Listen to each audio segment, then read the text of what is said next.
Hello friends, आज हम लोग बात करेंगे क्लास 12th केमिस्ट्री के 5 सबसे ज़्यादा महत्वपूर्ण क्वेश्चन जो कि यार एग्जाम में ज़्यादातर हर साल पूछे जाते हैं। ठीक है, और इस बार भी पूछे जाने के पूरे पूरे चांसेस हैं। ठीक है, तो यार भाई प्लीज़ वीडियो को शुरू से लेकर आखिर तक देखना, क्योंकि आपके एग्जाम में भी आ गए क्वेश्चन और आपने वीडियो नहीं देखा तो बाद में पछताना पड़ेगा। ठीक है, तो ये क्वेश्चन बहुत इंपॉर्टेंट है। ठीक है, ज़्यादातर हर साल पूछे जाते हैं और इस बार भी आने के पूरे पूरे चांसेस है। ठीक है, तो वीडियो को आखिरी तक जरूर देखना, एकदम आसानी से इन सारे क्वेश्चंस को समझेंगे। तो चलो देखते हैं, तो स्किप ना करना, पांचों क्वेश्चन मोस्ट इंपॉर्टेंट है।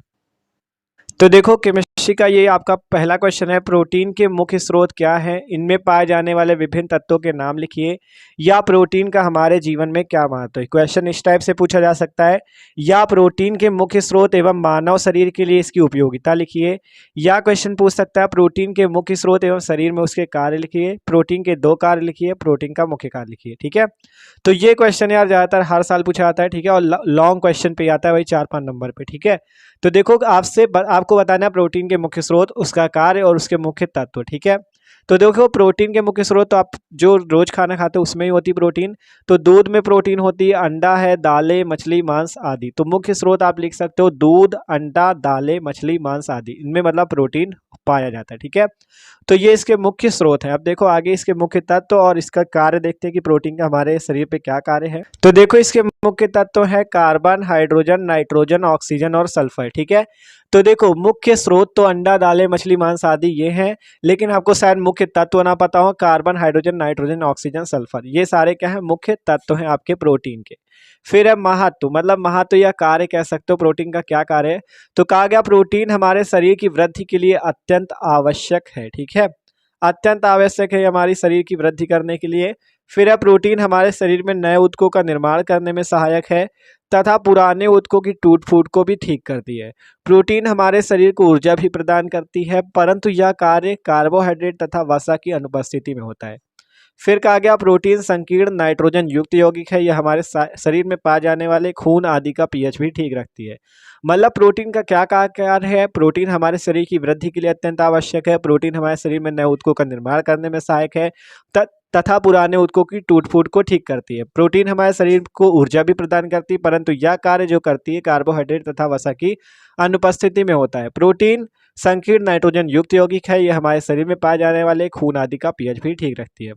फिर कहा गया जब प्रोटीन हमारे शरीर में पहुंचता है तब एचसीएल अथवा पेप्सिन नामक एंजाइम, ठीक है, पेप्सिन एक एंजाइम है, तो पेप्सिन नामक एंजाइम द्वारा एमिनो अम्ल में जल अपघटित हो जाते हैं। ये अम्ल रुधिर वाहिकाओं द्वारा रुधिर में अवशोषित हो जाते हैं और रुधिर के प्रवाह के साथ शरीर के विभिन्न अंगों में पहुंचते हैं, जहां ये नई कोशिकाओं और ऊतकों का निर्माण करते हैं। इस कार्य के अतिरिक्त प्रोटीन विभिन्न एंजाइम संश्लेषित करते हैं और शरीर को संक्रमण से बचाते हैं। ठीक है, तो ये सिंपल है प्रोटीन के कार्य की। प्रोटीन तो सबसे पहला कि प्रोटीन हमारे शरीर की वृद्धि के लिए अत्यंत आवश्यक है। ठीक है, और इसके मुख्य तत्व हो गए carbon, hydrogen, nitrogen, oxygen, sulphur, और मुख्य स्रोत क्या क्या है, दूध, अंडा, दालें, मछली, मांस आदि। तो ये है मोस्ट इंपॉर्टेंट क्वेश्चन है, ज़्यादातर हर साल पूछा जाता है और आसानी से आप इसे समझ सकते हो, क्योंकि ये तो हमारे दैनिक जीवन से ही संबंधित है। अगला क्वेश्चन देखो, अगला क्वेश्चन है प्रोटीन के विकृतीकरण से क्या तात्पर्य समझाइए, या क्वेश्चन कह सकता है प्रोटीन के विकृतीकरण को स्पष्ट कीजिए। ठीक है, तो ये क्वेश्चन भी बहुत बार पूछा गया है, आप अगर पिछले वर्षों के पेपर देखोगे तो आपको मिल जाएगा। ठीक है, तो देखो प्रोटीनों का विकृतीकरण क्या होता है, तो वह प्रक्रिया जिसके द्वारा प्रोटीन के भौतिक गुणों के साथ साथ जैविक गुणों में परिवर्तन हो जाता है, उसे प्रोटीनों का विकृतीकरण कहते हैं। क्या कहा गया, ऐसी प्रक्रिया जिसके द्वारा प्रोटीन के भौतिक गुणों के साथ साथ, ठीक है, प्रोटीन के जो भौतिक गुण है उनमें तो परिवर्तन हो ही, लेकिन उसके जैविक गुणों में भी परिवर्तन हो जाए तो उसे प्रोटीन का विकृतीकरण कहते हैं। ठीक है, आप बात की गई प्रोटीन का विकृतीकरण निम्न 2 प्रकार से होता है। पहला नंबर उत्क्रमणीय विकृतीकरण और दूसरा नंबर अनुत्क्रमणीय विकृतीकरण। तो देखो इसका पहला टाइप है उत्क्रमणीय विकृतीकरण। तो यह विकृतीकरण प्रायः लवणों की उपस्थिति के कारण होता है। ठीक है, लवण समझते हो, मतलब लवण वो होते हैं जो विलयन में क्या होते हैं, आयनों में टूट जाते हैं। तो यह विकृतीकरण प्रायः लवणों की उपस्थिति के कारण होता है। इसमें प्रोटीन के दुर्बल हाइड्रोजन आवरण टूट जाते हैं और पॉलीपेप्टाइड श्रृंखलाएं खुल जाती हैं, परंतु विकृति कारक अभिकर्मक को हटाने पर पुनः हाइड्रोजन आबंध स्थापित हो जाने से प्रोटीन अपनी पूर्व स्थिति प्राप्त कर लेती है, अतः इसे उत्क्रमणीय विकृतीकरण कहते हैं। ठीक है, सिंपल देखो उत्क्रमणीय का मतलब क्या होता है। उत्क्रमणीय का मतलब होता है, मान लो अगर H2 और O से मिलकर, एग्जाम्पल आपको देना, इससे ना दिख लेना, H2 और O से मिलकर मान लो H2O बन रहा है। ठीक है, अगर यही H2O जैसे H2 प्लस O2 मिलके H2O बन रहा है और अगर आप उसे H2O को तोड़ो तो फिर से H2 और O2 मिल जाए तो ये उत्क्रमणी कहलाता है। मतलब जो प्रक्रिया आपने की है अगर उसे हटाना हो और फिर से वही मिल जाए तो उत्क्रमणी होता है वो, ठीक है। तो वही चीज कहा गया, यह विकृतीकरण प्राय लवणों की उपस्थिति से होता है। इसमें प्रोटीन के दुर्बल हाइड्रोजन आबंध पहले टूट जाते हैं और पॉलीपेप्टाइड श्रृंखलाएं खुल जाती, परंतु विकृतिकारक अभिकर्मक, लेकिन अगर विकृतिकारक अभिकर्मक को हटा लें तो फिर से श्रृंखलाएं जुड़ जाती हैं। हाइड्रोजन आबंध स्थापित हो जाने से प्रोटीन पुनः अपनी पूर्व स्थिति प्राप्त कर लेती है। इससे उत्क्रमणीय विकृतीकरण कहते हैं, ठीक है। अब बात आती है अनुत्क्रमणीय विकृतीकरण। तो यह विकृतीकरण प्रबल विकृतिकारक अभिकर्मकों जैसे प्रबल अम्ल या प्रबल क्षार या उच्च ताप पर होता है। प्रक्रिया में विकृत प्रोटीन अपनी पूर्व स्थिति में नहीं आ सकती, अतः इसे अनुत्क्रमणीय विकृतीकरण कहते हैं। जैसे अंडे में अनडेल्बुमिन, ठीक है, ये एग्जांपल इंपॉर्टेंट है। अंडे में अनडेल्बुमिन अर्थात एग एल्बुमिन, ठीक है, प्रोटीन होती है। अंडे में कौन सी प्रोटीन होती है? अनडेल्बुमिन प्रोटीन, ठीक है। गर्म करने पर इसका स्कंदन हो जाता है जिससे यह अविलेय ठोस में बदल जाती है और ठंडा करने पर पुनः पूर्व स्थिति में आ जाती है, ठीक है। तो ये आपका है अनुत्क्रमणीय विकृतीकरण। तो विकृतीकरण को आपने देखा, ठीक है, मतलब जिसमें प्रोटीन के भौतिक गुणों के साथ साथ उसके जैविक गुणों में भी परिवर्तन हो जाए तो वो होता है प्रोटीन का विकृतीकरण, ठीक है। तो आसानी से आप लिख सकते हो, मोस्ट इंपॉर्टेंट क्वेश्चन है, ठीक है। तो अब अगला क्वेश्चन देखो। अगला क्वेश्चन हमारे पास पेप्टाइड बंध क्या होते हैं, पेप्टाइड बॉन्ड किससे कहते हैं तो वो बताना है। तो देखो, रासायनिक रूप से पेप्टाइड आबंध COOH समूह तथा NH2 समूह के मध्य बना एक आबंध होता है।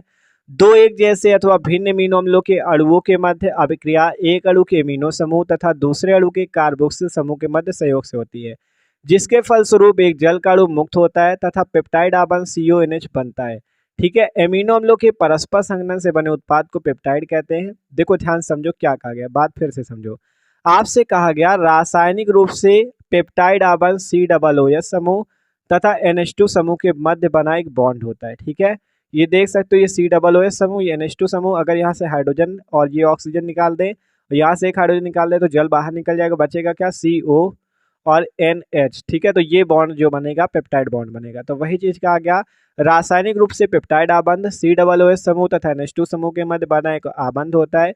दो एक जैसे अथवा भिन्न अमीनो अम्लों के अणुओं के मध्य अभिक्रिया एक अणु के अमीनो समूह तथा दूसरे अणु के कार्बोक्सिल समूह के मध्य संयोग से होती है, जिसके फलस्वरूप एक जल का अणु मुक्त होता है तथा पेप्टाइड आबंध बनता है। एमिनो अम्लों के परस्पर संघनन से बने उत्पाद को पेप्टाइड कहते हैं, ठीक है। अब इसका उदाहरण देख लो, जब ग्लाइसिन का कार्बोक्सिल समूह एनालिन के अमीनो समूह के साथ सहयोग करता है तो हमें एक डाइपेप्टाइड ग्लाइसिल एलानिन प्राप्त होता है, ठीक है। मतलब जब ग्लाइसिन का कार्बोक्सिल समूह एलानिन के एमिनो समूह से सहयोग करता है तो हमें ग्लाइसिल एलानिन प्राप्त होता है। देखो कैसे, यहाँ पे ये ग्लाइसिन का फॉर्मूला है H, ये आपका NH2 लिखा हुआ है CH2COOH, और ये है एलानिन का NH2CH, यहाँ CH3 लग गया COOH। तो ये ग्लाइसिन है, ये एलानिन है। जब ग्लाइसिन और एलानिन क्रिया करते हैं तो यहाँ से ये OH और यहाँ से एक हाइड्रोजन मिलके H2O आपका बाहर निकल जाता है, बचता है जो जुड़ जाता है। देखो H2N CH2CO और यहाँ से एक हाइड्रोजन निकलेगा तो NH बचेगा, NH लिख दो, और CH CH3 COOH। केवल यहाँ CONH जो बनेगा यही आपका जाके पेप्टाइड बॉन्ड बनेगा। तो एग्जाम्पल दे सकते हो, ये ग्लाइसिन है, ये एलानिन है, क्रिया होती है तो यहाँ से OH, यहाँ से हाइड्रोजन मिलकर जल बाहर निकल जाता है और ये बॉन्ड CONH जो बीच में बना इस पूरे उत्पाद का नाम तो ग्लाइसिल एलानिन होता है। लेकिन जो ये बॉन्ड बना देख सकते हो, ये जो बॉन्ड बना इसे कहते हैं पेप्टाइड बॉन्ड CONH, ठीक है। तो इंपॉर्टेंट है पेप्टाइड बॉन्ड क्या होता है, पेप्टाइड आबंध, ठीक है। तो ये क्वेश्चन मोस्ट इंपॉर्टेंट है, तैयार जरूर कर लेना। अगला देखो, अगला क्वेश्चन है ज्यूटर आयन की उदाहरण सहित व्याख्या कीजिए। ज्यूटर आयन क्या होते हैं तो देखो, एमिनो अम्लों में अम्लीय गुण COOH समूह के कारण तथा क्षारीय गुण OH समूह के कारण होता है।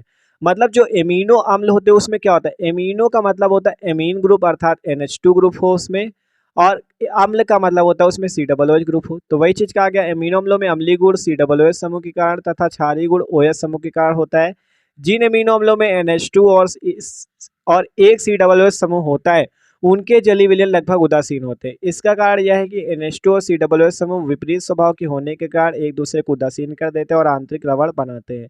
इन्हें ज्यूटर आयन या उभयनिष्ठ आयन या उभयधर्मी विद्युत अपघट्य कहते हैं या द्विध्रुवीय आयन कहते हैं। देखो ज्यूटर आयन के क्या क्या नाम है, ज्यूटर आयन को उभयनिष्ठ आयन भी कहते हैं, उभयधर्मी विद्युत अपघट्य भी कहते हैं और द्विध्रुवीय आयन भी कहते हैं। इतने नाम है इसके, ठीक है। तो क्या समझ में आया? देखो एमिनो अम्ल जो होते हैं इसमें COOH समूह और NH2, देखो COOH समूह और OH समूह होता है। जिन एमिनो अम्लों में NH2 समूह और COOH समूह साथ साथ होते हैं उनके जलीय विलयन जो होते हैं उदासीन होते हैं, ठीक है। इसका कारण क्या है? NH2 और COOH समूह विपरीत स्वभाव के, एक अम्लीय एक क्षारीय, तो विपरीत स्वभाव के होने के कारण एक दूसरे को उदासीन कर देते हैं और आंतरिक लवण बनाते हैं, जिन्हें ज्विटर आयन कहते हैं। तो देखो एग्जाम्पल यहाँ पे दिया गया नीचे, ठीक है, आपके पास एग्जाम, ठीक है, देख सकते हो यहाँ पे एग्जाम्पल है आपका, हमने लिया वही आपका, देख सकते हो H2NCHrCOOH, ठीक है। देख सकते हो ये एक एमिनो एसिड हमने लिया हुआ है, एमिनो एसिड है, ठीक है।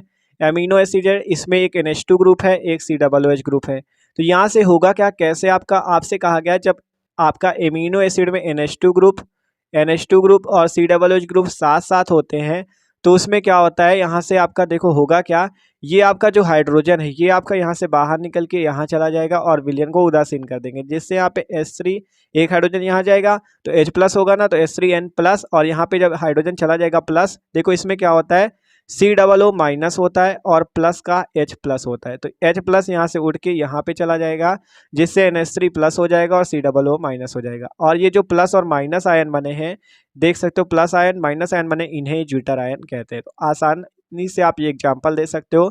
सिंपल यहाँ पे है क्या, NH2 और COO एक साथ हैं, जिस कारण से इसका विलयन उदासीन होता है और ये ज्विटर आयन बना लेते हैं, ठीक है। तो ये चीज़ है ज्विटर आयन, आप आसानी से बता सकते हो, ठीक है। तो एकदम आसानी इसकी थ्योरी थी और ये आप देख सकते हो, इंपॉर्टेंट बहुत है। अगला क्वेश्चन देखो, अगला क्वेश्चन है मोलिस परीक्षण क्या है। मोलिस परीक्षण बहुत बार पूछा जाने वाला क्वेश्चन है, जाता हर साल पूछा जाता है, ठीक है। तो कहा गया यह कार्बोहाइड्रेट का परीक्षण है। मोलिस परीक्षण क्या है, कार्बोहाइड्रेट का परीक्षण है। इसमें करना क्या होता है, देखो एक परख नली में ग्लूकोज का जलीय विलयन लेकर उसमें 2 मिलीलीटर अल्फा नेप्थॉल का एल्कोहलिक विलयन मिलाकर उसमें कुछ बूंद सांद्र H2SO4 की डालने पर दो द्रवों के बीच में बैंगनी रंग का वलय बनता है, यही परीक्षण मोलिस परीक्षण कहलाता है। क्या कहा गया, या कार्बोहाइड्रेट का परीक्षण है, क्या कहा गया आपसे, या कार्बोहाइड्रेट का परीक्षण है। एक परख नली में ग्लूकोज का जलीय विलयन लेकर उसमें 2 मिली अल्फा नेप्थॉल, ठीक है, 2 मिली अल्फा नेप्थॉल का एल्कोहलिक विलयन मिलाकर उसमें कुछ बूंद सांद्र H2SO4 की डालने पर दो द्रवों के बीच में बैंगनी रंग का वलय बनता है और यही मोलिस परीक्षण होता है, ठीक है। तो ये थे भैया 5 मोस्ट इंपॉर्टेंट क्वेश्चन, देख सकते हो आप, पांचों क्वेश्चन इंपॉर्टेंट हैं और बहुत ज़्यादा ही इंपॉर्टेंट, एग्जाम में पक्का आ सकते हैं, ठीक है। इनमें से क्वेश्चन तो फंसेंगे जरूर, ठीक है। तो वीडियो अच्छा लगा तो लाइक कर देना, चैनल को भी सब्सक्राइब कर लेना, ठीक है। बहुत तगड़े से हम लोग केमिस्ट्री की तैयारी कर रहे हैं और इन क्वेश्चंस को तैयार जरूर कर लेना, ठीक है। बाद में ये ना हो कि आपके पेपर में आ जाए आपको याद ना हो, ठीक है। तो okay, thanks for watching this video.